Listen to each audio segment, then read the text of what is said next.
ನಮಸ್ಕಾರ ವೀಕ್ಷಕರೇ, ಸಮಕಾಲೀನದ 565ನೇ ಕಂತಿಗೆ ನಿಮಗೆ ಸ್ವಾಗತ. ಜಗತ್ತಿನಾದ್ಯಂತ ಟ್ರಂಪು ಟ್ಯಾರಿಫ್ ಭೂತವನ್ನು ಏನು ಹಾಕಿ ಎಲ್ಲರನ್ನೂ ತನ್ನ ನಿಯಂತ್ರಣಕ್ಕೆ ತಗೊಳ್ಳೋ ಪ್ರಯತ್ನದಲ್ಲಿದ್ದರು. ಸುಮಾರು ಜನ ಅದಕ್ಕೆ ಬಲಿನೂ ಬಿದ್ದಿದ್ದರು. ನಾನು ಟ್ಯಾರಿಫ್ ಹೆಚ್ಚಿಗೆ ಮಾಡ್ತೀನಿ ಅನ್ನೋ ಕಾರಣಕ್ಕೇ ಭಾರತ ಪಾಕಿಸ್ತಾನ ಯುದ್ಧ ಕೂಡ ನಿಲ್ತು ಅಂತ ಮಾತ್ರ ಅಲ್ಲ, ಸುಮಾರು 7-8 ದೇಶಗಳ ನಡುವಿನ ಯುದ್ಧವನ್ನು ನಾನು ಟ್ಯಾರಿಫ್ ಭೂತ ತೋರಿಸೇ ನಿಲ್ಲಿಸಿದೆ ಅಂತಲೂ ಅವರು ಕ್ಲೈಮ್ ಮಾಡ್ತಿದ್ರು. ಅದಕ್ಕೆ ನೊಬೆಲ್ ಪ್ರೈಸ್ ಬೇಕಂತಲೂ ಹೇಳ್ತಿದ್ರು. ಮತ್ತು ಈ ಟ್ಯಾರಿಫ್ ಭೂತಕ್ಕೆ ಹೆದರಿ ಅಥವಾ ಟ್ಯಾರಿಫ್ ಭೂತವ, ಎಪ್ಸ್ಟೈನ್ ಭೂತವ, ಇನ್ನೂ ಹಲವಾರು ಪ್ರಶ್ನೆಗಳಿದ್ದಾವೆ. ಅದಕ್ಕೆ ಹೆದರಿ ಭಾರತದ 56 ಇಂಚಿನ ಪ್ರಧಾನಮಂತ್ರಿ ನರೇಂದ್ರ ಮೋದಿಯವರು ಕೂಡ ಭಾರತವನ್ನು ಇಡಿಯಾಗಿ ಅಮೇರಿಕಾಗೆ ಹರಾಜು ಹಾಕುವಂತಹ ಒಂದು ಗುಲಾಮಿ ವಾಣಿಜ್ಯ ಒಪ್ಪಂದಕ್ಕೂ ಕೂಡ ಇದೇ ತಿಂಗಳು ಸಹಿ ಹಾಕಿದರು. ಆದರೆ ಅಮೇರಿಕದ ಸುಪ್ರೀಂ ಕೋರ್ಟು ಯಾವ ಭೂತವನ್ನು ಇಟ್ಕೊಂಡು ಇಡೀ ಜಗತ್ತನ್ನು ನಿಯಂತ್ರಿಸೋದಕ್ಕೆ ಪ್ರಯತ್ನ ಪಡ್ತಿದ್ರು ಟ್ರಂಪ್ ಅವರು, ಆ ಟ್ಯಾರಿಫ್ನ ಹಾಕುವ ಕ್ರಮವೇ ಸಂಪೂರ್ಣವಾಗಿ ಸಂವಿಧಾನ ಬಾಹಿರ ಅಂಥೇಳಿ ಆ ಇಡೀ ನೀತಿಯನ್ನು ರದ್ದುಗೊಳಿಸಿದ್ದಾರೆ.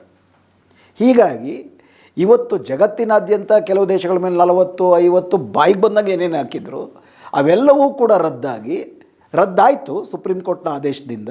ಆದರೆ ಆ ರದ್ದಾದ ಮರುಕ್ಷಣದಲ್ಲೇ ಕೇವಲ 1-2-3 ಗಂಟೆಗಳಲ್ಲೇ ಬೇರೆ ಒಂದು ಕಾಯ್ದೆಯನ್ನು ಬಳಸಿಕೊಂಡು ಟ್ರಂಪ್ ಅವರು ಇಡೀ ಜಗತ್ತಿನಾದ್ಯಂತ ಫ್ಲ್ಯಾಟ್ ಎಲ್ಲ ದೇಶಗಳ ಮೇಲೂ ಸಮಾನವಾಗಿ 15% ಸುಂಕವನ್ನು ವಿಧಿಸಿದ್ದಾರೆ.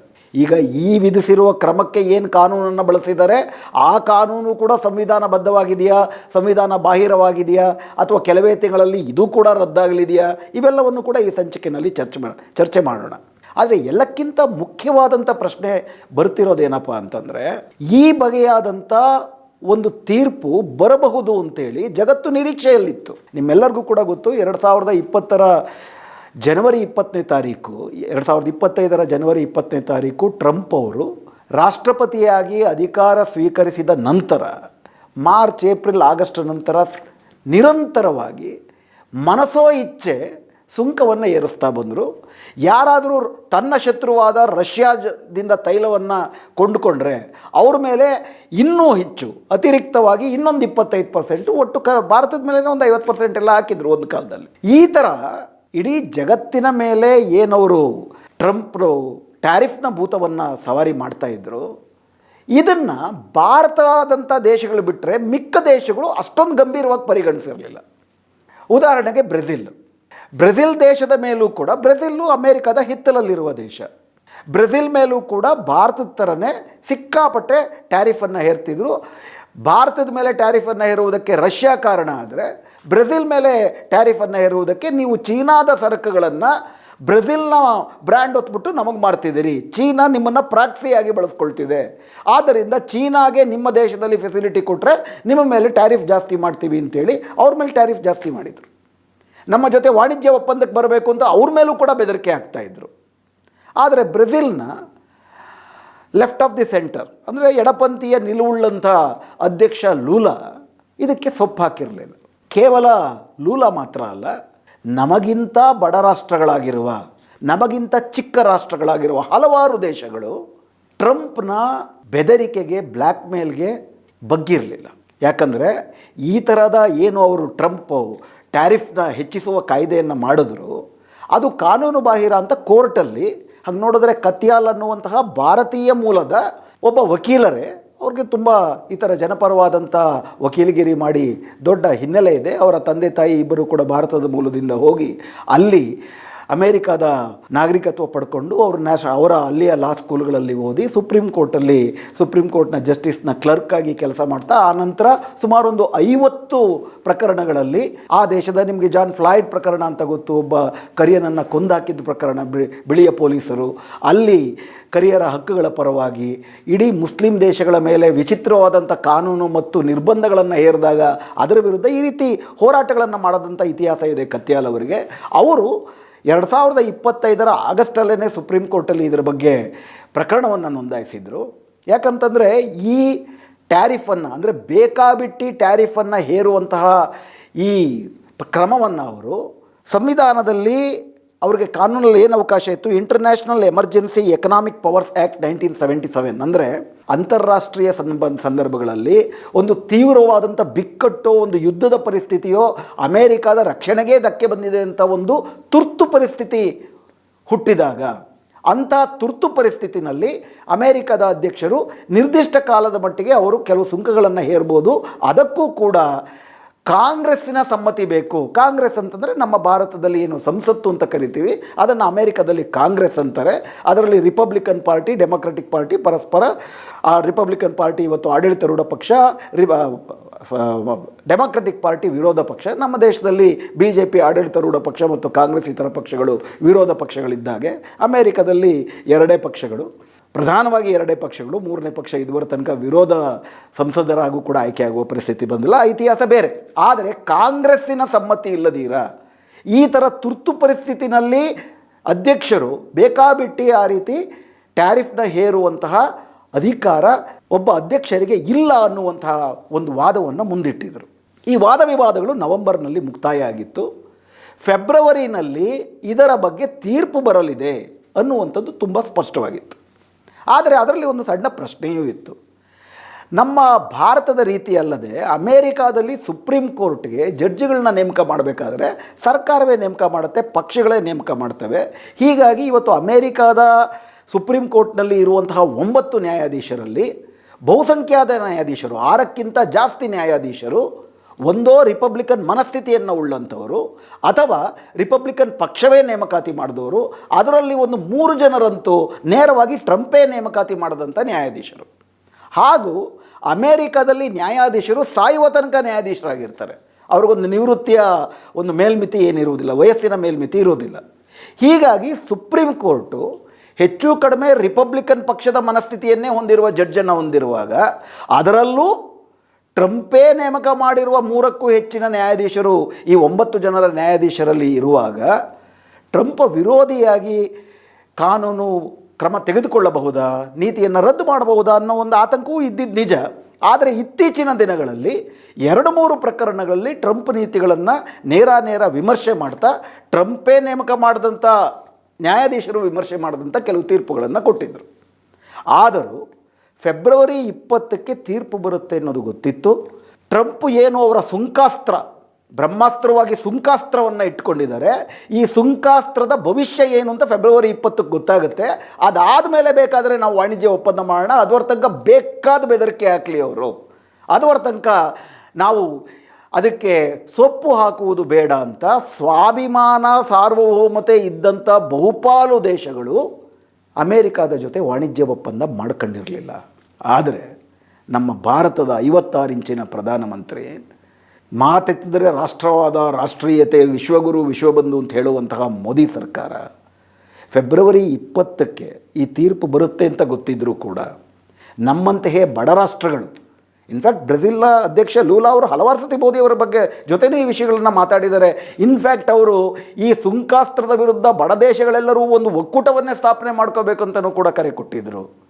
ಇವೆಲ್ಲ ಹೇಳಿದ್ರೂ ಕೂಡ ಫೆಬ್ರವರಿ 20 ಬರೋದಕ್ಕೆ ಮುಂಚೆಯೇ ತರಾತುರಿನಲ್ಲಿ ಹೋದ ವಾರ ಅತ್ಯಂತ ಭಾರತಕ್ಕೆ ಅವಮಾನವಾಗುವ, ಭಾರತವನ್ನು ಹರಾಜು ಹಾಕುವ, ಸಂಪೂರ್ಣ ಏಕಪಕ್ಷೀಯವಾಗಿ ಅಮೇರಿಕದ ಹಿತಾಸಕ್ತಿನಲ್ಲಿರುವ ಒಪ್ಪಂದವನ್ನು ಮಾಡಿಕೊಂಡ್ರು. ಹೀಗಾಗಿ ಇವತ್ತು ಬರ್ತಿರೋ ಪ್ರಶ್ನೆ, ಅಷ್ಟು ತರಾತುರಿ ಏನಿತ್ತು? ಫೆಬ್ರವರಿ 20ಕ್ಕೆ ಜಡ್ಜ್ಮೆಂಟ್ ಬರುತ್ತೆ ಅಂತ ಗೊತ್ತಿತ್ತು, ಅಷ್ಟು ತರಾತುರಿ ಏನಿತ್ತು? ಈಗ ಇದುವರ ತನಕ ಭಾರತದ ಸರ್ಕಾರ ಹೇಳ್ಕೊಂಡು ಬರ್ತಿರೋದೇನು, ಇದು ನಾವು ಗೆದ್ದುಬಿಟ್ವಿ, ಈ ಒಪ್ಪಂದದಲ್ಲಿ ಗೆದ್ದಿದ್ದೇನೂ ಇಲ್ಲ ಅಂತ ನಾವೀಗಾಗಲೇ 2 ಸಂಚಿಕೆಗಳು ಅದರ ಬಗ್ಗೆ ಮಾತಾಡಿದ್ದೀವಿ. ಹೇಗೆ ಇಡೀ ಭಾರತದ ಕೃಷಿ ಇವತ್ತು ಅಮೇರಿಕದ ಒಕ್ಕಲಾಗುತ್ತೆ, ಅದಕ್ಕೆ ಜೀತ ಮಾಡಬೇಕಾಗುತ್ತೆ ಅಮೇರಿಕಕ್ಕೆ, ಹಾಗೂ ಇಡೀ ನಮ್ಮ ಭಾರತದ ಹಿತಾಸಕ್ತಿಯನ್ನು ಏಕಪಕ್ಷೀಯವಾಗಿ ಹೆಂಗೆ ಮಾರಿಬಿಟ್ಟಿದ್ದಾರೆ. ಇನ್ಫ್ಯಾಕ್ಟ್ ಆ ಒಪ್ಪಂದದಲ್ಲಿರೋ ಒಂದು ವಾಕ್ಯವನ್ನು ನಾವು ಕಳೆದ ಸಂಚಿಕೆಯಲ್ಲಿ ಚರ್ಚೆ ಮಾಡಿದಂತೆ, ಭಾರತವು ತನ್ನ ಆರ್ಥಿಕ ಹಿತಾಸಕ್ತಿಗಳನ್ನು ಅಮೇರಿಕದ ಜೊತೆ ಹೊಂದಾಣಿಕೆ ಮಾಡಿಕೊಳ್ಳುತ್ತೆ ವ್ಯೂಹಾತ್ಮಕವಾಗಿ. It will align its national interest with the American interest. ಇನ್ನು ಮುಂದೆ ಅಮೇರಿಕಾಗೆ ಯಾರು ಶತ್ರುಗಳೋ ಅವರೇ ನಮಗೂ ಶತ್ರುಗಳು. ಭಾರತ ಯಾರ ಜೊತೆ ಏನೇ ಒಪ್ಪಂದ ಮಾಡ್ಕೋಬೇಕಂದ್ರೂ ಕೂಡ ಇನ್ನು ಮುಂದೆ ಅಮೇರಿಕಾದ ಹಿತಾಸಕ್ತಿಗೆ ವಿರುದ್ಧವಾಗಿದೆಯಾ ಅಂತಂದ್ಬಿಟ್ಟು ಒಂದು ಗುಲಾಮಿ ಒಪ್ಪಂದ ಇದು. ಸಹಾಯಕ ಸೈನ್ಯ ಪದ್ಧತಿ ಅಂತ ಬ್ರಿಟಿಷರ ಕಾಲದಲ್ಲಿ ಇತ್ತಲ್ಲ, ಆ ಥರದ ಪದ್ಧತಿ, ಅದಕ್ಕೆ ಸೈನ್ ಹಾಕಿದ್ದಾರೆ ನರೇಂದ್ರ ಮೋದಿಯವರ ಸರ್ಕಾರ. ಪಿಯೂಷ್ ಗೋಯಲ್ ಅವರು ಅದನ್ನೂ ಕೂಡ ಒಂದು ಸಾಧನೆ, ಸಾರ್ವಭೌಮಿ ಸಾಧನೆ ಅಂತೆಲ್ಲ ಹೇಳ್ತಿದ್ದಾರೆ. ನಾವು ಅವ್ರಿಗೆ $80 ಬಿಲಿಯನ್ ಮಾಡ್ತೀವಿ, ಅವರು ನಮ್ಮ ಹತ್ರ ಅವ್ರ ಹತ್ರ ಕೊಂಡ್ಕೊಳ್ಳೋದು ಬರೀ $40 ಬಿಲಿಯನ್ ಆದರೆ ಇನ್ನೊಂದು ಅತ್ಯಂತ ಅವಹೇಳನಾತ್ಮಕವಾದಂಥ ಒಪ್ಪಂದ ಏನಪ್ಪ ಅಂದರೆ ಮುಂದಿನ 5 ವರ್ಷಗಳಲ್ಲಿ ನಾವು $500 ಬಿಲಿಯನ್ ಅಂದರೆ ಪ್ರತಿ ವರ್ಷ $100 ಬಿಲಿಯನ್ ನಮಗೆ ಅಗತ್ಯ ಇರಲಿ ಇಲ್ಲದೆ ಇರಲಿ ಖರೀದಿ ಮಾಡ್ತೀವಿ ಅಂತ ಒಪ್ಪಂದ ಮಾಡ್ಕೊಂಡಿದ್ದೀವಿ. ನಮಗೆ ಅಗ್ಗದಲ್ಲಿ ಅಂತಾರಾಷ್ಟ್ರೀಯ ಮಾರುಕಟ್ಟೆಯಲ್ಲಿ ರಷ್ಯಾದಲ್ಲಿ ಅಗ್ಗದ ತೈಲ ಸಿಗ್ತಿದ್ರೆ ರಷ್ಯಾ ತೈಲವನ್ನು ಇನ್ನು ಮುಂದೆ ಕೊಂಡ್ಕೊಳ್ಳೋದಿಲ್ಲ ಅಂತ ಅಂದ್ಬಿಟ್ಟು ಆ ಒಪ್ಪಂದದ ಭಾಗಿಯಾಗಿ ಬರ್ಕೊಟ್ಟಿದ್ದೀವಿ. ಇದೊಂದು ಸಾರ್ವಭೌಮ ದೇಶವ, ಇದೊಂದು ಸ್ವಾಭಿಮಾನಿ ಪ್ರಧಾನಿಯ. ಹಾಗೂ ನಮ್ಮ ಇಡೀ ಭಾರತದ ಕೃಷಿ, ಇಲ್ಲಿ ಸೋಯಾಬೀನ್ ಇರ್ಬೋದು, ಹತ್ತಿ ಇರ್ಬೋದು, ಬೇಳೆಕಾಳುಗಳಿರ್ಬೋದು, ಸೇಬ್ ಇರ್ಬೋದು, ಜೋಳ ಇರ್ಬೋದು, ಮೆಕ್ಕೆಜೋಳ ಇರ್ಬೋದು, ಪ್ರತಿಯೊಂದನ್ನು ಕೂಡ ಅಮೇರಿಕಾದಿಂದ ಶೂನ್ಯ ಸುಂಕದಿಂದ ಖರೀದಿ ಮಾಡ್ತೀವಿ ಇಲ್ಲಿ ಅಂಥೇಳಿ ಭಾರತದ ಕೃಷಿಯನ್ನು ಬಿಟ್ಕೊಟ್ಬಿಟ್ಟಿದ್ದೀವಿ, ಅವ್ರಿಗೆ ಹರಾಜು ಮಾಡಿದ್ದೀವಿ. ಇಂಥ ಅತ್ಯಂತ ಅವಮಾನಕಾರಿಯಾದಂಥ ಒಪ್ಪಂದ ಮಾಡಿಕೊಂಡು ನಾವೇನು ಪಡ್ಕೊಂಡ್ವಿ? 18% ನಮಗೆ ಮೊದಲು 25% ಸುಕ್ಕ ಇತ್ತು, ಇವತ್ತು ಬರೀ 18%. ನೋಡಿ 7% ಇಳಿಸಿದ್ದಾರೆ. ಮೊದಲು ರಷ್ಯಾ ತೈಲ ಅಂತ ತೊಗೊಂಡ್ರೆ ಇನ್ನು 25, ಮೊದಲು 25, ಅದ್ರ ಜೊತೆಗೆ ಇನ್ನು 25, 50% ಅಂತ ಮಾಡಿದರು. ರಷ್ಯಾ ತೈಲ ತೊಗೊಳ್ಳೋದಿಲ್ಲ ಅಂದಮೇಲೆ 25 ಕಿತ್ತಾಯಿತು. ಇನ್ನು 25ರಲ್ಲಿ ಇನ್ನು 7 ಕಮ್ಮಿ ಮಾಡಿದ್ರು. ಆದರೆ 2025ರಲ್ಲಿ ಟ್ರಂಪ್ ಅಧಿಕಾರಕ್ಕೆ ಬರುವ ಮುಂಚೆ ನಮ್ಮ ಮೇಲಿದ್ದಂಥ ಸುಂಕ ಎಷ್ಟು? ಕೇವಲ 3%. ಇದನ್ನೆಲ್ಲ ನಾವು ಹೊಸ ಸಂಚಿಕೆಯಲ್ಲಿ ಮಾತಾಡಿದ್ವಿ. 3% ಇದ್ದಿದ್ದು 18% ಜಾಸ್ತಿ ಆಗಿದೆ, ಅದನ್ನು ಸಾಧನೆ ಅಂತ ಹೇಳ್ತಿದ್ರು.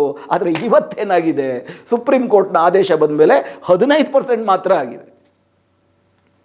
ಅಂದರೆ ದೇಶವನ್ನೇ ಹರಾಜು ಹಾಕಿ ನೀವು ಮಾಡ್ಕೊಂಡಂಥ ಒಪ್ಪಂದ, ಅದಕ್ಕಿಂತಲೂ ಕಡಿಮೆ ಸುಂಕಕ್ಕೆ ನಮಗೀಗ ಅವರು ನಮಗೆ ನಮ್ಮ ಸರಕುಗಳ ಮೇಲೆ ಅಷ್ಟು ಮಾತ್ರ ಟ್ಯಾರಿಫ್ ಹಾಕಬೇಕು. ಮೊದಲು 18 ಹಾಕ್ತೀನಿ ಅಂದರು, ಈಗ 15 ಹಾಕಲೇಬೇಕು. ಸುಪ್ರೀಂ ಕೋರ್ಟ್ನ ಆದೇಶ ಕಾಯ್ಬೋದಾಗಿತ್ತಲ್ಲ. ಈಗ ಬರೀ ನಮ್ಮ ದೇಶದ ಮೇಲಲ್ಲ, ಇಡೀ ಜಗತ್ತಿನ ಮೇಲೆ, ಚೈನಾದ ಮೇಲೆ, ರಷ್ಯಾದ ಮೇಲೆ ಕೂಡ ಅವರು 15%ಗಿಂತ ಜಾಸ್ತಿ ಹಾಕಂಗಿಲ್ಲ ಇವಾಗ.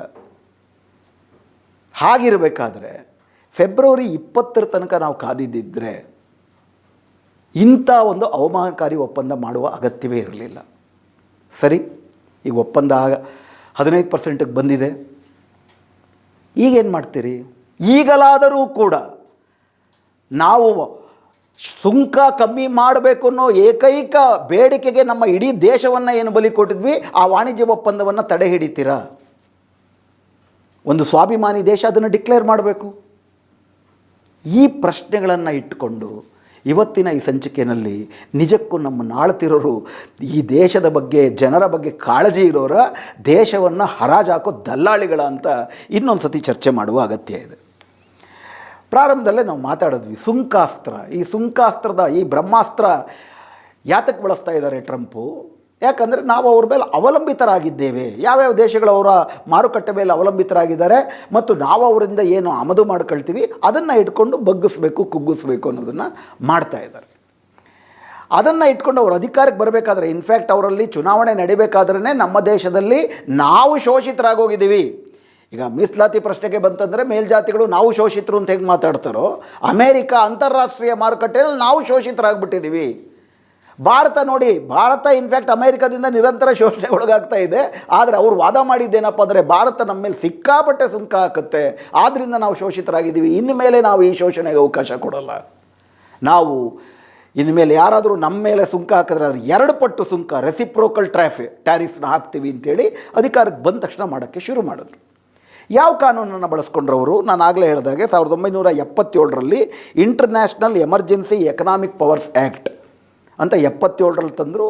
ಈಗಾಗಲೇ ಚರ್ಚೆ ಮಾಡ್ದಂಗೆ ಯಾವ ಸಂದರ್ಭದಲ್ಲಿ ಅಮೇರಿಕಾದ ಒಟ್ಟಾರೆ ಅಸ್ತಿತ್ವಕ್ಕೆ ಧಕ್ಕೆ ಬರುವಂತಹ ತುರ್ತು ಪರಿಸ್ಥಿತಿ ಎದುರಾಗಿರುತ್ತೋ, ಯುದ್ಧದ ಪರಿಸ್ಥಿತಿ ಎದುರಾಗಿರುತ್ತೋ, ಇಡೀ ಅಮೇರಿಕಾದ ಆರ್ಥಿಕತೆ ಕುಸಿದೋಗುತ್ತೆ ಇದನ್ನು ಮಾಡಲಿಲ್ಲ ಅನ್ನೋ ಸಂದರ್ಭ ಬಂದಿರುತ್ತೋ, ಆವಾಗ ಈ ಆ್ಯಕ್ಟನ್ನು ನೀವು ಉದ್ಧರಿಸ್ಬೋದು. ಹಾಗೂ ಈ ಆ್ಯಕ್ಟನ್ನ ನೀವು ಜಾರಿಗೆ ತರುವುದಕ್ಕೆ ನಿಮ್ಮ ಸಂಸತ್ತಿನ ಒಪ್ಪಿಗೆ ಬೇಕು, ಏಕಪಕ್ಷೀಯವಾಗಿ ನೀವು ಅದನ್ನು ಮಾಡೋಕ್ಕೆ ಬರೋದಿಲ್ಲ. ಅಂದರೆ ಬಹಳ ಕಾನೂನುಬದ್ಧವಾಗಿ ಸುಪ್ರೀಂ ಕೋರ್ಟು, ಅಮೇರಿಕದ ಸುಪ್ರೀಂ ಕೋರ್ಟು ಸಹಜವಾಗಿಯೇ ಅಮೇರಿಕದ ಸಂವಿಧಾನವನ್ನು ಎತ್ತಿ ಹಿಡಿತಲ್ಲಿ. ನಮ್ಮ ಭಾರತದ ಸುಪ್ರೀಂ ಕೋರ್ಟು ಮೋದಿಯನ್ನು ಎತ್ತಿ ಹಿಡಿಯುತ್ತೆ ಬಿಟ್ಟರೆ ಭಾರತದ ಸಂವಿಧಾನವನ್ನು ಇತ್ತೀಚಿನ ದಿನಗಳಲ್ಲಿ ಎತ್ತಿ ಹಿಡಿದಿದ್ದು ಉದಾಹರಣೆಗಳೇ ಇಲ್ಲ. ಈಗ ಇದಾಯಿತು, ಅಮೇರಿಕಾದ ಸುಪ್ರೀಂ ಕೋರ್ಟು ಈ ಥರ ತೀರ್ಪು ಕೊಟ್ಟ ತಕ್ಷಣ 1 ಗಂಟೆಯಲ್ಲೇ ಬಾಯಿಗೆ ಬಂದಂಗೆ ಸುಪ್ರೀಂ ಕೋರ್ಟ್ನ ಆ ಜಡ್ಜಿಗಳನ್ನು ಬೈದಾಕಿದ್ರು ಸನ್ಮಾನ್ಯ ಟ್ರಂಪ್ ಅವರು. ಪಕ್ಕ ನಮ್ಮ ಹಾದಿ ಬೀದಿನಲ್ಲಿ ಮೋದಿ ಭಕ್ತರು ಬಾಯಿಗೆ ಬಂದಾಗೆ ಗಲೀಜು ಮಾತುಗಳಲ್ಲಿ ಫೇಸ್ಬುಕ್ಕಲ್ಲಿ ಏನೆಲ್ಲ ಬರೀತಾರೆ ಆ ಥರ ಗಲೀಜು ಮಾತುಗಳನ್ನು ಅಧ್ಯಕ್ಷರು ಮಾತಾಡ್ಬಿಟ್ರು. ಈ ಜಡ್ಜಿಗಳ್ಯಾರಿದ್ದಾರೆ ಇವರು ಕಳಂಕ, ಅನ್ಪೇಟ್ರಿಯಾಟಿಕ್, ದೇಶದ್ರೋಹಿಗಳು ಮತ್ತು ವಿದೇಶಿ ಪ್ರಭಾವಕ್ಕೆ ಒಳಗಾಗಿ ಈ ಕೆಲಸ ಮಾಡಿದ್ದಾರೆ, ಅಮೇರಿಕಾದ ಇತಿಹಾಸಕ್ಕೆ ಒಂದು ದೊಡ್ಡ ಕಳಂಕ ಅಂತೆಲ್ಲ ಅವ್ರ ಬಗ್ಗೆ ಮಾತಾಡಿದ್ರು. ಅವರಲ್ಲಿ 3 ಜನನ ಇವರೇ ನೇಮಕ ಮಾಡಿದವ್ರಾಗ ನೋಡಿದ್ರೆ 9 ಜನರಲ್ಲಿ 6 ಜನ ಜಡ್ಜಿಗಳು ಟ್ರಂಪ್ ಮಾಡಿದ ತಪ್ಪು ಅಂತ, 3 ಜನ ಜಡ್ಜಿಗಳು ಇಲ್ಲ ಇದು ಸರಿ ಇದೆ ಅಂತೇಳಿ. ಅಂದರೆ 6 ಜನರಲ್ಲಿ 3 ಜನ ಅಮೇರಿಕಾದ ನೇಮಕಾತಿ, ಟ್ರಂಪ್ ನೇಮಕಾತಿ ಮಾಡಿದಂಥ ಜಡ್ಜಿಗಳು.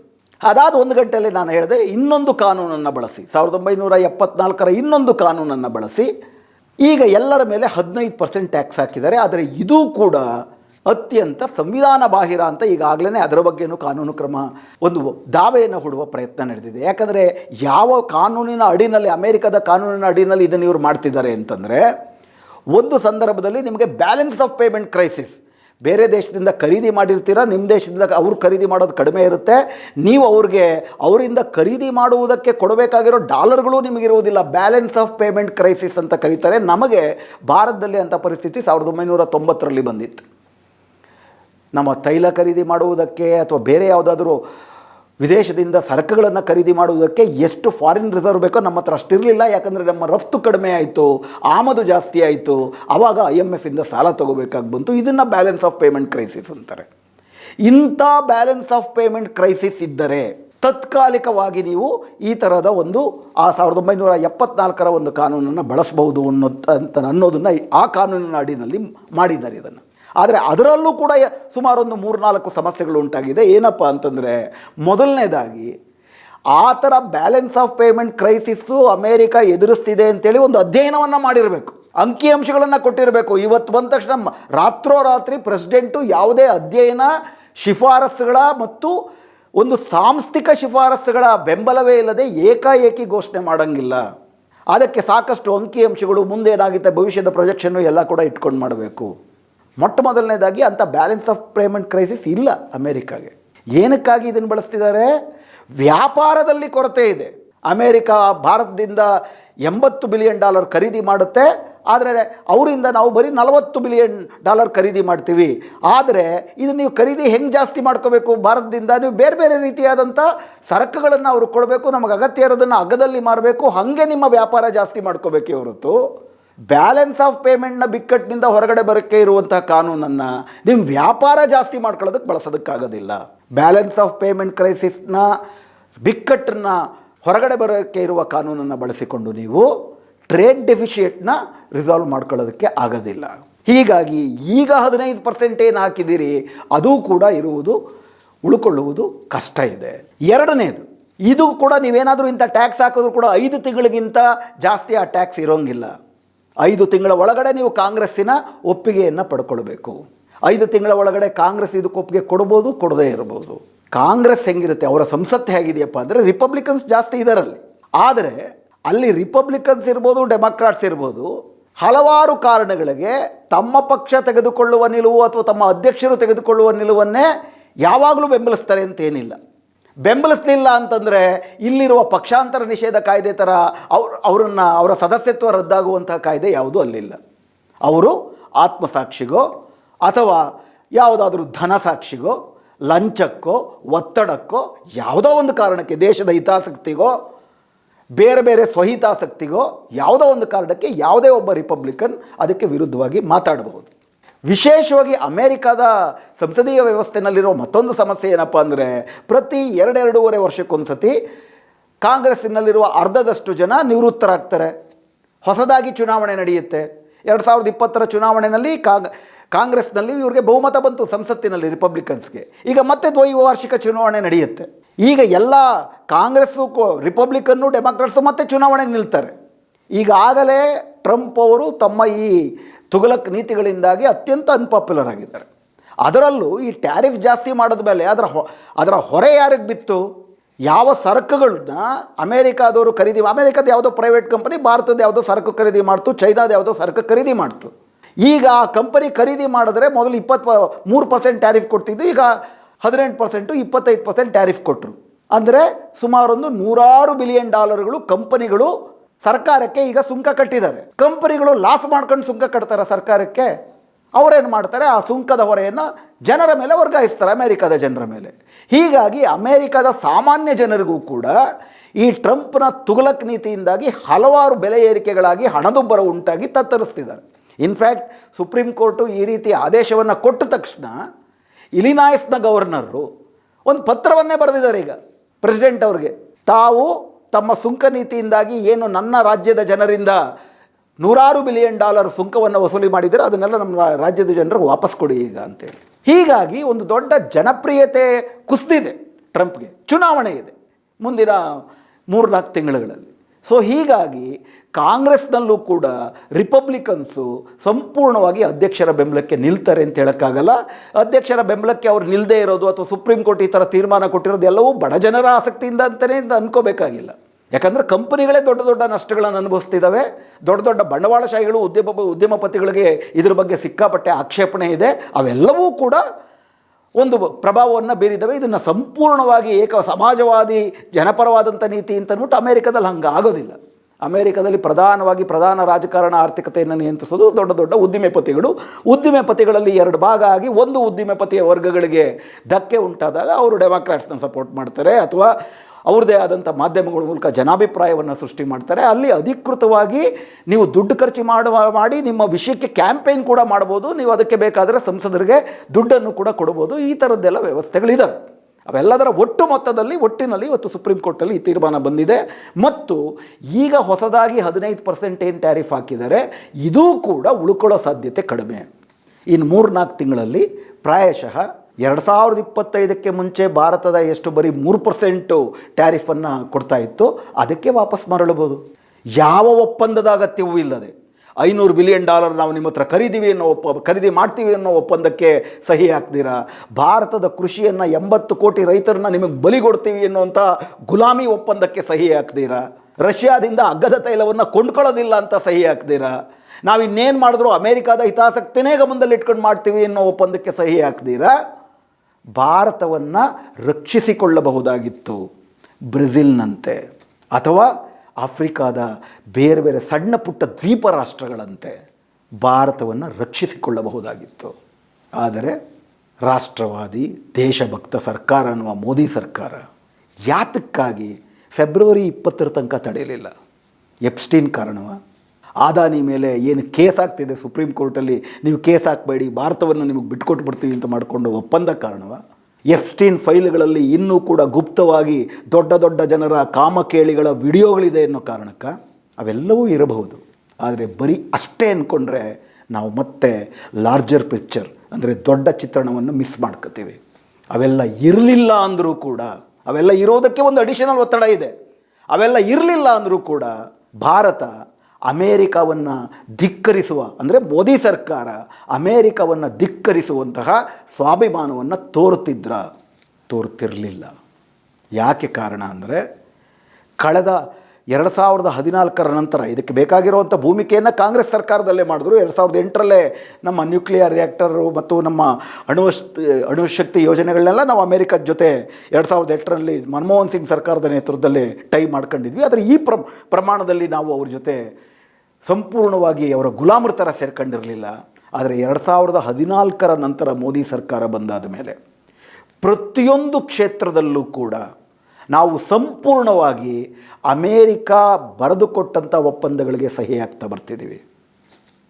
2018-19ರಲ್ಲಿ ಭಾರತ ಮತ್ತು ಅಮೇರಿಕಾದ ಜೊತೆ ಸೈನಿಕ ಒಪ್ಪಂದ ಆಗಿದೆ. ಯಾವ ಬಗೆ, ಇದ್ರ ಬಗ್ಗೆನೂ ಕೂಡ ನಾವು ಒಂದು ಎಪಿಸೋಡ್ ಮಾಡಿದ್ವಿ, ತಮ್ಮ ಗಮನದಲ್ಲಿರ್ಬೋದು.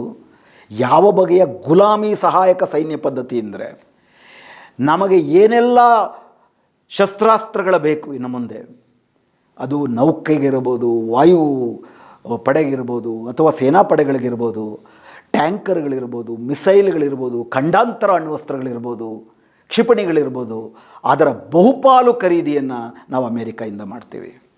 ಅದರ ಬದಲಿಗೆ ಅಮೇರಿಕಾಗೆ ಏನು ನಮ್ಮ ಭಾರತದ ಭೂಭಾಗದಲ್ಲಿ, ಅಂದರೆ ಈಗೇನು ಇಂಡೋ ಪೆಸಿಫಿಕ್ ಅಂತ ಕರೀತಾರೆ, ಈ ಹಿಂದೂ ಮಹಾಸಾಗರ ಮತ್ತು ಚೈನಾ ಇವೆಲ್ಲ ಒಳಗೊಂಡಿರುವಂತಹ ಈ ಪ್ರದೇಶದಲ್ಲಿ ಅಮೇರಿಕಾದ ಹಿತಾಸಕ್ತಿಗೆ ಪೂರಕವಾಗಿ ನಾವು ಕೆಲಸ ಮಾಡ್ತೀವಿ ಅಂತಂದ್ಬಿಟ್ಟು ಆ ಒಪ್ಪಂದದ ಭಾಗ. ನಿಮಗೆ ನಾವು ನೌಕೆಗಳು ಕೊಡ್ತೀವಿ, ಆದರೆ ಆ ನೌಕೆಗಳನ್ನು ನೀವು ನಿಮ್ಮ ರಕ್ಷಣೆಗಲ್ಲ ಬಳಸಬೇಕಾಗಿರೋದು ಅಮೇರಿಕಾದ ಹಿತಾಸಕ್ತಿಗ ರಕ್ಷಣೆಗೆ. ಉದಾಹರಣೆಗೆ ಕ್ವಾಡ್ ಅಂತ ಒಂದು ಸಂಸ್ಥೆ ಇದೆ. ಕ್ವಾಡ್ ಅಂದರೆ 4 ಅಂತೇಳಿ. ಚೈನಾ ಒಂದು ದೊಡ್ಡ ಬೃಹತ್ ಆರ್ಥಿಕ ಸೈನಿಕ ರಾಷ್ಟ್ರವಾಗಿ ಬೆಳೀತಿದ್ದಂತೆ ಮತ್ತು ಅದು ಕೂಡ ಒಂದು ಬಂಡವಾಳಶಾಹಿ ವಿಸ್ತರಣೆಯ ಭಾಗವಾಗಿ ಇಡೀ ಈ ವಲಯದಲ್ಲಿ ತನ್ನ ಆಸಕ್ತಿಯನ್ನು ವಿಸ್ತರಿಸ್ಕೊಳ್ತಿರ್ಬೇಕಾದ್ರೆ ಫಿಲಿಪೈನ್ಸ್ನಲ್ಲಿ ಅದರ ನೌಕೆಗಳು ಓಡಾಡ್ತವೆ, ತೈವಾನ್ನಲ್ಲಿ ಅದರ ನೌಕೆಗಳು ಓಡಾಡ್ತವೆ, ಆಸ್ಟ್ರೇಲಿಯಾ ನ್ಯೂಜಿಲ್ಯಾಂಡ್ ದ್ವೀಪದಲ್ಲಿ ಅದರ ನೌಕೆಗಳು ಓಡಾಡ್ತವೆ. ಅದರ ವಿಸ್ತರಣೆಯನ್ನು ತಡೆಯುವುದಕ್ಕಾಗಿ ಜಪಾನ್, ಆಸ್ಟ್ರೇಲಿಯಾ, ನ್ಯೂಜಿಲ್ಯಾಂಡ್ ಮತ್ತು ಸಂಬಂಧವೇ ಇಲ್ಲದ ಭಾರತ ಈ 4 ಸೇರಿ ಒಂದು ಒಪ್ಪಂದವನ್ನು ಮಾಡ್ಕೊಂಡಿದೆ. ಅಮೇರಿಕಾದ ಹಿತಾಸಕ್ತಿಯ ಭಾಗವಾಗಿ ಚೈನಾಗೆ ನಾವು ಚೆಕ್ ಹಾಕಬೇಕು ಅಂತ ಒಪ್ಪಂದ ಮಾಡ್ಕೊಂಡಿರೋದು ಅಷ್ಟೇ ಅಲ್ಲ, ಈಗ ಅವ್ರು ಕೊಟ್ಟಿರ್ತಾರೆ ನಮಗೆ ಶಸ್ತ್ರಾಸ್ತ್ರಗಳನ್ನು. ಆ ಶಸ್ತ್ರಾಸ್ತ್ರಗಳನ್ನು ಕಳಚಿ ರಿಪೇರಿ ಮಾಡಿ ನಮಗೆ ಬೇಕಾದಂತೆ ಅದನ್ನು ನಾವು ರಿಪೇರಿ ಮಾಡಿಕೊಳ್ಳುವ ಸ್ವಾತಂತ್ರ್ಯವೂ ನಮಗಿಲ್ಲ. ನಿನ್ನೆ ಪೇಪರಲ್ಲಿ ಒಂದು ವರದಿ ಬಂದಿದೆ, ರಫೇಲಿಂದ ಫ್ರಾನ್ಸಿನ ಡಸಾಲ್ಟ್ ಕಂಪನಿಯ ರಫೇಲ್ ವಿಮಾನವನ್ನು ಖರೀದಿ ಮಾಡ್ತಿದ್ದೀವಿ. ರಫೇಲ್ನವರು ಸ್ಪಷ್ಟವಾಗಿ ಹೇಳಿದ್ದಾರೆ, ನಾವು ಸೋರ್ಸ್ ಕೋಡ್ ಕೊಡೋದಿಲ್ಲ. ರಫೇಲ್ ವಿಮಾನ ಸುಮಾರಷ್ಟು ನಡೆಯುವುದು ಎಲೆಕ್ಟ್ರಾನಿಕ್ ಆಪರೇಟರ್ಸ್ ಮೇಲೆ. ಎಲೆಕ್ಟ್ರಾನಿಕ್ ಸಾಫ್ಟ್ವೇರ್ಗಳಲ್ಲಿ ಸೋರ್ಸ್ ಕೋಡ್ ಅಂತ ಒಂದಿರುತ್ತೆ. ಆ ಸೋರ್ಸ್ ಕೋಡ್ ನಿಮಗೆ ಕೊಟ್ಟರೆ ನೀವು ನಿಮಗೆ ಬೇಕಾದಂಥ ನಿಮ್ಮ ಸಂದರ್ಭಕ್ಕೆ ಬೇಕಾದಂಥ ಬದಲಾವಣೆಗಳನ್ನು ಮಾಡ್ಕೊಳ್ಬೋದು. ಅದನ್ನು ನಾವು ಕೊಡಲ್ಲ ಅಂತಾರವರು. ಅದನ್ನು ನಾವು ಕೊಡಲ್ಲ ಅಂದರೆ ಅದರ ಅರ್ಥ ಏನು? ನೀವು ಯುದ್ಧಕ್ಕೆ ಹೋದಾಗ ಅವರು ನಿಮ್ಮ ಜೊತೆ ಸೇರಿದರೆ ಮಾತ್ರ, ನಿಮ್ಮ ಹಿತಾಸಕ್ತಿಯು ಅವರ ಹಿತಾಸಕ್ತಿಯಿಂದ ಒಪ್ಕೊಂಡ್ರೆ ಮಾತ್ರ ನೀವು ಶಸ್ತ್ರಾಸ್ತ್ರಗಳನ್ನು ಬಳಸೋದಕ್ಕೆ ಸಾಧ್ಯ. ಇಲ್ಲ ಅಂದರೆ ನೀವು ಶಸ್ತ್ರಾಸ್ತ್ರಗಳನ್ನು ಖರೀದಿ ಮಾಡಿದ್ರು ನಿಮ್ಮ ದೇಶದ ಹಿತಾಸಕ್ತಿಗೆ ಅದನ್ನು ಬಳಸ್ಕೊಳ್ಳೋಕ್ಕಾಗೋದಿಲ್ಲ. ಅದೇ ರೀತಿ ಇದೇ ಒಪ್ಪಂದದಲ್ಲಿ ಡೇಟಾ ಬಗ್ಗೆ ನಾವು ನಮ್ಮ ದತ್ತಾಂಶಗಳನ್ನೇ ಮಾರ್ಕೊಳ್ತೀವಿ ಅಂತ ಒಪ್ಕೊಂಡ್ಬಿಟ್ಟಿದ್ವಿ ಅವ್ರ ಜೊತೆ. ಅವರು ಕೊಡುವ ಯಾವುದೇ ದತ್ತಾಂಶ ಇರ್ಬೋದು, ಟೆಕ್ನಾಲಜಿ ಇರ್ಬೋದು, ಸೈನಿಕ ವಿಷಯಗಳಿರ್ಬೋದು, ಪ್ರತಿಯೊಂದರಲ್ಲೂ ಕೂಡ ನಮ್ಮ ಜುಟ್ಟು ಅವ್ರ ಕೈಲೇ ಇರೋ ಥರದ ಒಪ್ಪಂದಗಳನ್ನು ಮಾಡ್ಕೊಂಡಿದ್ದಾರೆ. ಆ ಥರ ಒಪ್ಪಂದಗಳಿಗೆ ನಾವು ಸಹಿ ಹಾಕಿದ್ದೀವಿ ಕಳೆದ 14 ವರ್ಷದಲ್ಲಿ. ಹೀಗಾಗಿ ಏನಾಗಿದೆ, ಈ ನೆರೆಹೊರೆ ದೇಶಗಳಲ್ಲಿ ಚೈನಾ ವೇಗವಾಗಿ ಬೆಳೀತಾ ಇದೆ. ಇನ್ಫ್ಯಾಕ್ಟ್ ಅವರ ಬೆಲ್ಟ್ ಆ್ಯಂಡ್ ರೋಡ್ ಪ್ರೋಗ್ರಾಮಲ್ಲಿ 193 ದೇಶಗಳಲ್ಲಿ 144 ದೇಶಗಳು ಚೈನಾದ ಬೆಲ್ಟ್ ಆ್ಯಂಡ್ ರೋಡ್ ಪ್ರೋಗ್ರಾಮ್ನ ಭಾಗವಾಗಿದ್ದಾವೆ. ನಮ್ಮ ನೆರೆಹೊರೆಯ ಎಲ್ಲ ದೇಶಗಳಲ್ಲೂ ಕೂಡ ಚೈನಾದ ಹೂಡಿಕೆಗಳು ಸಾಕಷ್ಟಿದ್ದಾವೆ. ಆದರೆ ಭಾರತ ಮಾತ್ರ ಅಮೇರಿಕಾದ ಹಿತಾಸಕ್ತಿಯನ್ನು ಕಾಪಾಡೋದಕ್ಕೆ ಚೈನಾವನ್ನು ಶಾಶ್ವತ ಶತ್ರು ಅನ್ನೋ ರೀತಿ, ಯಾಕಂದರೆ ಅವರು ಅಮೇರಿಕಾಗೆ ಶತ್ರು, ಅದರಿಂದ ನಮಗೂ ಶತ್ರು ಅಂದ್ಕೊಂಡು ನಮ್ಮ ದೇಶದ ರಕ್ಷಣಾ ಹಿತಾಸಕ್ತಿನೇ ನಾವು ಧಕ್ಕೆಗೊಡ್ಡಿದ್ದೀವಿ. ಪರಿಣಾಮ ಏನು? ಆಪರೇಷನ್ ಸಿಂಧೂರದಲ್ಲಿ ಆಗಿದ್ದೇನು ತುಂಬ ಘೋರವಾದಂಥ ಹತ್ಯಾಕಾಂಡ ಆಯಿತು ಪಹಲ್ಗಾಮ್ನಲ್ಲಿ. ಆದರೆ ನೀವು ಯುದ್ಧ ಮಾಡೋಕ್ಕೆ ಹೋದಾಗ ಯಾತಕ್ಕೆ 2 ದಿವಸದಲ್ಲೇ ವಾಪಸ್ ಬರಬೇಕಾಗಿ ಬಂತು? ಯಾಕಂದರೆ ನೀವು ಯುದ್ಧ ಮಾಡ್ತಾ ಇದ್ದಿದ್ದು ಕೇವಲ ಪಾಕಿಸ್ತಾನದ ಜೊತೆ ಅಲ್ಲ, ಪಾಕಿಸ್ತಾನಕ್ಕೂ ಚೀನಾಗೂ ವ್ಯೂಹಾತ್ಮಕವಾದಂಥ ಮಿಲಿಟರಿ ಸಂಬಂಧಗಳಿದ್ದಾವೆ. ಆಪರೇಷನ್ ಸಿಂಧೂರ ಘೋಷಣೆ ಮಾಡಿದ ತಕ್ಷಣ ತುಂಬ ಸ್ಪಷ್ಟವಾಗಿ ಚೈನಾ ಘೋಷಣೆ ಮಾಡಿತು, ಪಾಕಿಸ್ತಾನದ ಸಾರ್ವಭೌಮತೆಯನ್ನು ನಾವು ರಕ್ಷಣೆ ಮಾಡ್ತೀವಿ ಅಂತ. ಯಾಕಂದರೆ ಚೈನಾ ಪಾಕಿಸ್ತಾನ ಎಕನಾಮಿಕ್ ಕಾರಿಡಾರ್ ಬಲೂಚಿಸ್ತಾನದ ಮೂಲಕ ಹೋಗುತ್ತೆ. ಬಲೂಚಿಸ್ತಾನದಲ್ಲಿ ಪಾಕಿಸ್ತಾನದ ವಿರುದ್ಧ ಪ್ರತಿಭಟನೆ ಇದೆ. ಆ ಬಲೂಚಿಸ್ತಾನದ ಪ್ರತಿಭಟನೆಗೆ ಭಾರತ ತನ್ನ ಅಮೆರಿಕ ಪರ ನೀತಿಯ ಮೂಲಕ ಸಹಾಯ ಮಾಡ್ತಿದೆ ಅನ್ನುವಂತಹ ಸ್ಪಷ್ಟವಾದಂಥ ನಿದರ್ಶನಗಳಿದ್ದಾವೆ. 2008ರಲ್ಲಿ ಘೋಷಣೆಯಲ್ಲೇ ಬಲೂಚಿಸ್ತಾನದ ಪದವು ಕೂಡ ಬಂದಿತ್ತು, ಇಂಡೋ ಪಾಕಿಸ್ತಾನ್ ಜಂಟಿ ಘೋಷಣೆ ನಡಿನಲ್ಲಿ. ಇದ್ರ ಬಗ್ಗೆಯೂ ನಾವೊಂದು ಮಾಡಿದ್ದೀವಿ. ಆಪರೇಷನ್ ಸಿಂಧೂರದಲ್ಲಿ ಯಾಕೆ ನಾವು ವಿಫಲರಾದ್ವಿ? ಯಾತಕ್ಕೆ ಟ್ರಂಪು, ನಿಮ್ಮ ಆಪ್ತ ಸ್ನೇಹಿತ ಮೋದಿ ಆಪ್ತ ಸ್ನೇಹಿತ ಟ್ರಂಪು ಪದೇ 6 ವಿಮಾನಗಳು ಉರುಳಿವೆ, 2 ರಫೇಲ್ಗಳು ಕೂಡ ಉರುಳಿದ್ದಾವೆ ಅಂತಂದ್ಬಿಟ್ಟು ಯಾತಕ್ಕೆ ಘೋಷಣೆ ಮಾಡ್ತಿದ್ದಾರೆ? ಯಾತಕ್ಕೆ ಅಂದರೆ ಚೈನಾದ ಅತ್ಯಾಧುನಿಕವಾದಂಥ ಕ್ಷಿಪಣಿಗಳು ಮತ್ತು ವಾಯುಪಡೆಗೆ ಕೊಡುವಂತಹ ಅಸ್ತ್ರಗಳು ಇವೆಲ್ಲವನ್ನು ಕೂಡ ಪಾಕಿಸ್ತಾನ ಬಳಸ್ಕೋತು. ಅಂದರೆ ನೀವು ಯುದ್ಧ ಮಾಡ್ತಿದ್ದಿದ್ದು ಏಕಕಾಲದಲ್ಲಿ ಪಾಕಿಸ್ತಾನ ಮತ್ತು ಚೈನಾದ ಜೊತೆ. ಪಾಕಿಸ್ತಾನದ ಮೇಲೆ ನೀವು ಗೆಲ್ಬೋದು, ಚೈನಾ ಮೇಲೆ ಗೆಲ್ಲಕ್ಕಾಗಲ್ಲ ಅಂತ ಸಾಕ್ಷಾತ್ ಜೈಶಂಕರ್ ಹೇಳಿಕೆ ಕೊಟ್ಬಿಟ್ಟಿದ್ದಾರೆ, ವಿದೇಶಾಂಗ ಮಂತ್ರಿ.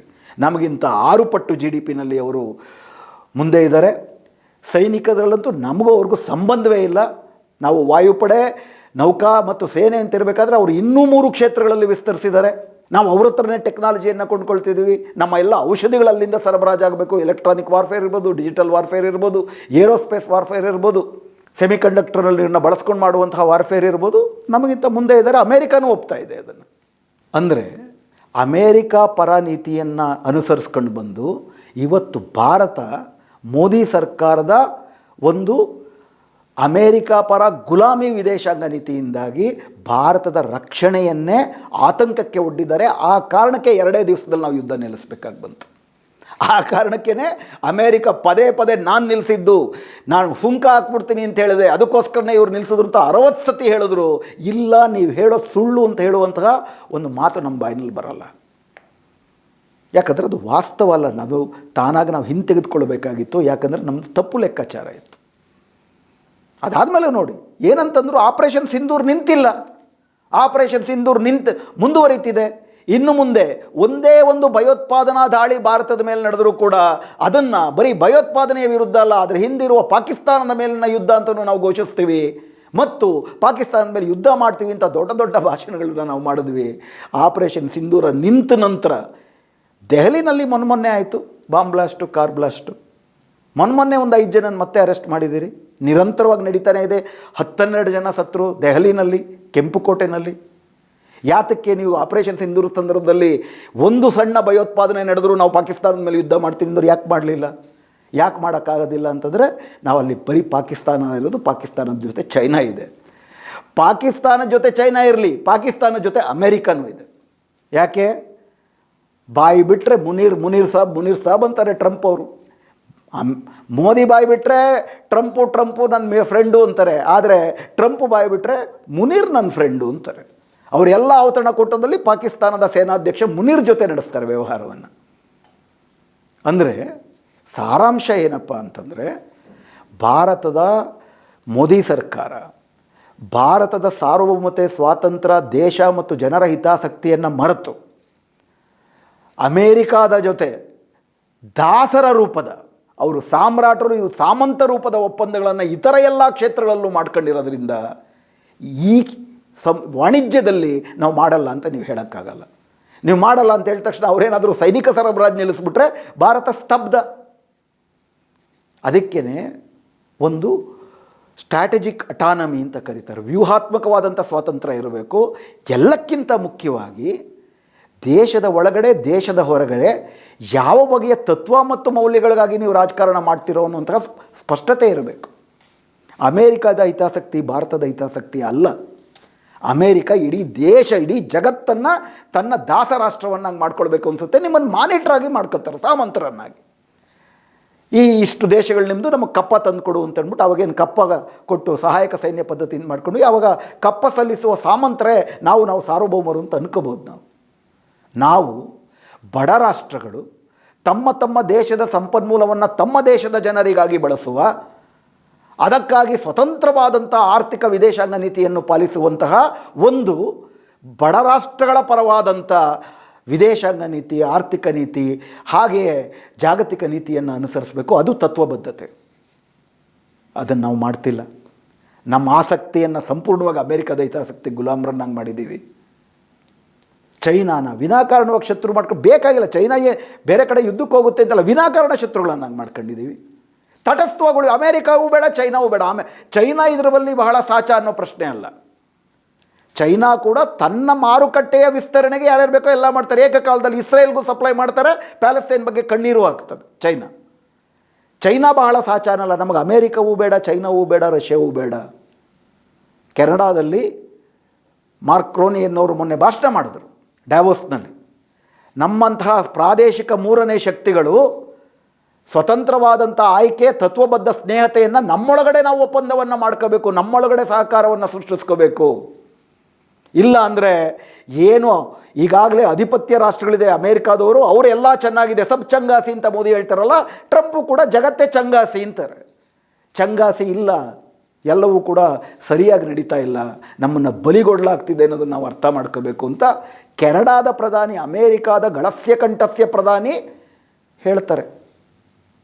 ಆಫ್ರಿಕಾದ ಯಾವ ಬಡ ರಾಷ್ಟ್ರಗಳು ಇಸ್ರೇಲ್ ಮಾಡ್ತಿರೋದು ತಪ್ಪು ಅಂತಾರೆ. ಕೊಲಂಬಿಯಾ ಗಟ್ಟಿಯಾಗಿ ನಿಲುವು ತಗೊಳುತ್ತೆ ಅಮೇರಿಕ ವಿರುದ್ಧ. ದಕ್ಷಿಣ ಆಫ್ರಿಕಾ ಅಂತೂ ಈ ಇಸ್ರೇಲ್ನ ಅಮೇರಿಕಾವನ್ನು ಇಂಟರ್ನ್ಯಾಷನಲ್ ಕೋರ್ಟ್ ಆಫ್ ಜಸ್ಟಿಸ್ಗೆ ತಂದಿದ್ದಾರೆ. ನಮ್ಮಂಥ ದೇಶ ನಾವು ನೋಡಿದ್ರೆ ದಕ್ಷಿಣ ರಾಷ್ಟ್ರಗಳ ನಾಯಕ, ಗ್ಲೋಬಲ್ ಸೌತ್ನ ಲೀಡರ್ ಅಂತೀವಿ, ಅಮೇರಿಕದ ಜೊತೆ ಈ ಗುಲಾಮಿ ಒಪ್ಪಂದವನ್ನು ಮಾಡ್ತಿದ್ದೀವಿ. ಆದ್ದರಿಂದ ಸ್ನೇಹಿತರೆ, ವಾಣಿಜ್ಯ ಒಪ್ಪಂದ ಸುಪ್ರೀಂ ಕೋರ್ಟು ಈಗ 15%ಗೆ ಇಳಿಸಿದೆ. ನಮ್ಮ ಒಪ್ಪಂದ 18%, ಈಗ 15%ಗೆ ಇಳಿದಿದೆ. 15%ಗೆ ತಾನಾಗೇ ಇಳಿದಿರಬೇಕಾದ್ರೆ ಈ ಗುಲಾಮಿ ವಾಣಿಜ್ಯ ಒಪ್ಪಂದ ಯಾಕೆ ಹಾಗಾದರೆ? ಭಾರತದ ಕೃಷಿಯನ್ನು, ಭಾರತದ ಇಡೀ ದೇಶದ ಹಿತಾಸಕ್ತಿಯನ್ನು ಅಮೇರಿಕಾಗೆ ಮಾರುವಂತಹ ಒಪ್ಪಂದ ಯಾಕೆ ಬೇಕಿನ್ನು?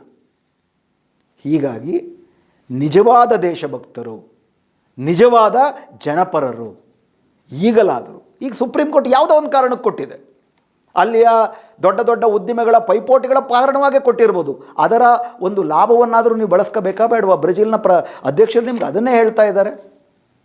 ನಾವು ಈ ಗುಲಾಮಿ ವಾಣಿಜ್ಯ ಒಪ್ಪಂದ ರದ್ದಾಗಬೇಕು ಅಂಥೇಳಿ ಭಾರತದ ಜನ, ನಿಜಕ್ಕೂ ದೇಶಭಕ್ತ ಜನ, ಈ ದೇಶವನ್ನು ಸಾರ್ವಭೌಮಿ ಸ್ವತಂತ್ರ ರಾಷ್ಟ್ರವನ್ನಾಗಿ ಕಾಣಬೇಕು ಅಂತ, ಉಳಿಸ್ಕೊಳ್ಬೇಕು ಅಂತ ಆಸಕ್ತಿ ಇರುವ ಜನ ಈಗಲಾದರೂ ಅಮೇರಿಕ ಮತ್ತು ಭಾರತದ ಗುಲಾಮಿ ವಾಣಿಜ್ಯ ಒಪ್ಪಂದ ರದ್ದಾಗಬೇಕು ಅಂಥೇಳಿ ದೊಡ್ಡ ಧ್ವನಿನಲ್ಲಿ ಸುಪ್ರೀಂ ಕೋರ್ಟ್ ಕೊಟ್ಟಿರುವಂತಹ ಈ ಸಂದರ್ಭವನ್ನು ಬಳಸಿಕೊಂಡು ಧ್ವನಿ ಎತ್ತಬೇಕು ಅಂತ ನನಗನ್ಸುತ್ತೆ.